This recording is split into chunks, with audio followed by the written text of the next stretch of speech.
Welcome to Man Does Tech, where I solve the problems you didn't even know you had.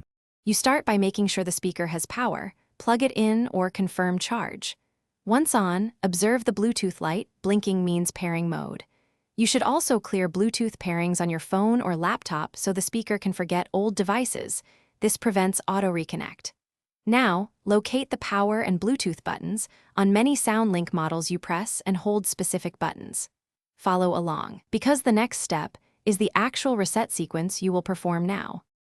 You perform the reset by pressing the correct button combination, commonly power plus Bluetooth or Bluetooth plus volume down, and holding for about 10 seconds. Keep holding until you hear a tone or see the LEDs flash differently. That sound and light tell you the unit wiped its pairing list. Make sure to release only after the confirmation. Once done, the speaker will reboot. It won't auto-pair. Now move to repairing steps to restore normal use. You finish by pairing. Enable Bluetooth on your phone or laptop and choose the Bose SoundLink entry from the list. If the speaker does not appear, power cycle both the speaker and your device, wait 10 seconds and try pairing again.